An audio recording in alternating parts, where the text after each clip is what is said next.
Graphic design is an unseen force within our culture. Graphics are used to make you come to a piece, look at it, want to eat, want to be a part of something, want to get excited about something. Think about fast food restaurants. Many of them use the colors red and yellow to make you hungry, to make you want to come eat there. This isn't just a random selection of colors. It's because they draw on your primal instincts, as red and yellow remind us of blood and fat. Pretty gross, right? But it works. How many of us eat at Chick-fil-A, McDonald's, Arby's every day, and they all use these color schemes. I know so much about design because I myself am a new media and design major here at UNCG. I'm also joined on an interview with UNCG's graphic and web designer, Jason Buterin. It was a really important part to go meet him and really see what he's working with here at the school, especially because he works so much with branding. So what is branding? What are all these colors? How do I know all this? Well, I'm going to walk you through this process. What designers do every day, the pros and cons, what's unique about the work, what steps do they take from the beginning to the end of the process, what they do with critiques and talking to clients, and how we can take the advice they tell us and the advice that we find within the industry and use it ourselves, either as becoming graphic designers or because we're a part of the field in some way, which you most likely are. Even if it's just you looking at a logo or a brand, you might learn something from knowing a little bit about graphic design. So, what does a graphic designer do? Every day, graphic designers are really playing it hour by hour. Anything can be thrown at them at one point, and to Jason, this was his favorite part of the day. He liked to be bounced around, he liked to not really know what was going to happen, he liked kind of having to be on his toes. It was something he really enjoyed about the industry and made him excited. So that was a pro for him. That was a material and a way of life that he really enjoyed. Well, this might not work for others. So what makes graphic design unique? Well, you step in both worlds. You're both in print and graphics. What you're making for print may also need to go on a website. So now you're designing an app, a web page, a blog, whatever you need to do to make this for a client. So what steps do a graphic designer take? Well, to start off with, you begin with brainstorming. You're layering on different types of sketches, colors, fonts, anything you can think of. You have hundreds of ideas running through your head, and you're putting 20 to 30 on paper.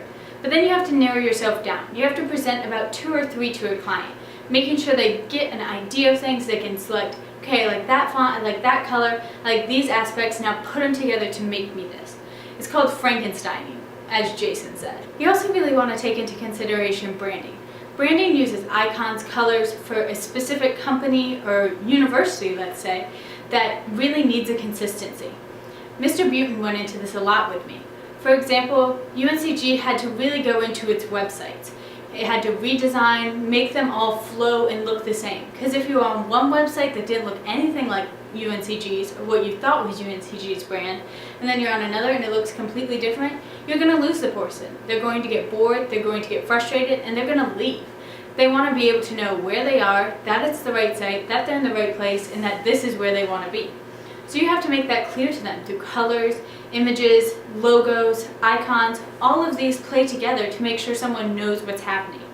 It also requires you narrowing down on words and emphasizing more on pictures and colors.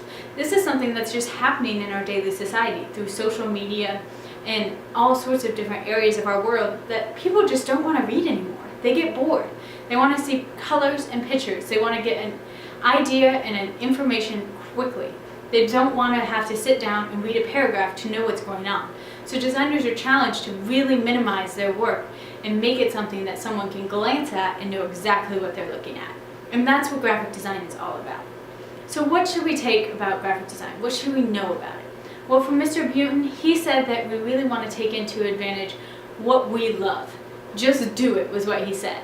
He really wanted me to know that you need to find something that you're passionate about, that you love, that you get excited about every single day, and utilize that. Push it forward, make it great, because that's the only way you can succeed in this world, to know that you're doing something that you love.